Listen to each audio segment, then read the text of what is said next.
Dans sa progression à l'intérieur du Sahara, après le départ des troupes espagnoles, les Marocains ont tout d'abord décidé, sur le plan stratégique, de s'implanter fortement dans les centres urbains, à El Ayoun bien sûr, et surtout à Smara.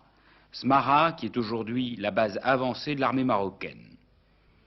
Sur cet aéroport minuscule, surtout des hélicoptères, indispensables dans cette guerre du désert pour repérer les mouvements des guérilleros. Il faut surveiller de vastes étendues désertiques. Un aéroport fortement protégé, la piste est entourée de barbelés, de champs de mines et également de chars. Indice prouvant tout de même que la région n'est pas totalement sûre et que l'on craint des harcèlements de la part du Front Polisario qui se bat pour l'indépendance du Sahara occidental.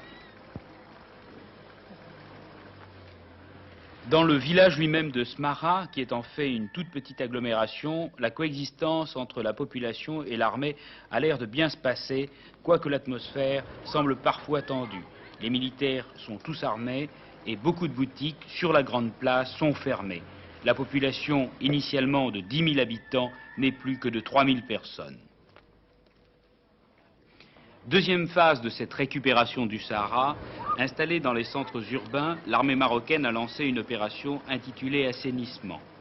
Il s'agit maintenant de progresser vers la zone frontière de l'Algérie pour réduire les nids de résistance tenus par le Polisario, assisté par l'armée algérienne.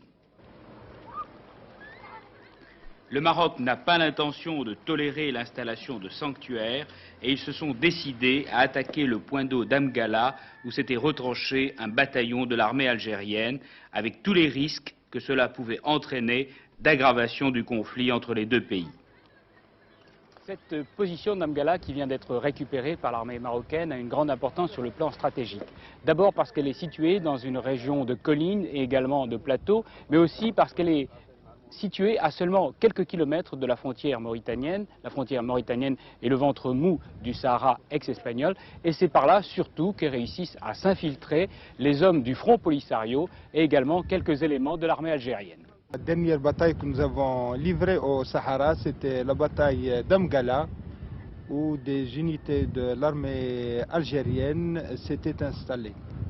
Et nous avons été obligés de monter une opération pour les déloger d'Amgala, qui fait partie du territoire marocain.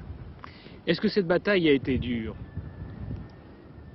Je ne dirais pas qu'elle a été dure, mais elle était assez chaude comme bataille, puisqu'elle a mis en présence, bien entendu, des effectifs qui n'étaient pas très nombreux. Il y avait du côté algérien près de 450 éléments, avec quelques éléments du Polisario, et du côté marocain, il y avait des groupements tactiques. Et les armées algériennes et le Polisario étaient fortement armés? Oui, comme vous l'avez constaté vous-même, vous avez vu des armes qui vont du pistolet jusqu'au Strella, c'est-à-dire le SAM-7. Est-ce qu'il y a d'autres points comme celui-là à l'intérieur du Sahara où l'armée algérienne est présente? Effectivement, il y a d'autres points où l'armée algérienne s'est installée et où elle est actuellement, mais j'espère qu'ils comprendront qu'ils doivent rejoindre leur foyer en Algérie et de laisser le Maroc tranquille. Autrement? Autrement, nous serons obligés de les déloger des autres points comme nous les avons délogés d'Amgala. Est-ce que vous ne craignez pas qu'il y ait un conflit direct, encore plus violent, entre les troupes marocaines et algériennes? Nous ne faisons que, comme je vous l'ai dit, nettoyer notre propre territoire. Et si nous trouvons des éléments qui s'introduisent sur notre sol, nous ferons tout pour les détruire. Vous nettoyez avec beaucoup de force? Nous mettons chaque fois, selon le terrain, selon les informations que nous avons sur l'ennemi, nous mettons les forces qu'il faut pour mener à bien notre mission. Toujours triste spectacle que celui de prisonniers, ces hommes algériens ou sahraouis du Front Polisario, on ne le sait pas, car il a été impossible de leur parler, sont emmenés par avion militaire à Rabat. Ils font partie des 120 prisonniers faits à Amgala.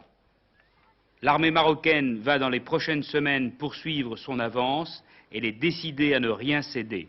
Quelles sont donc les intentions de l'Algérie?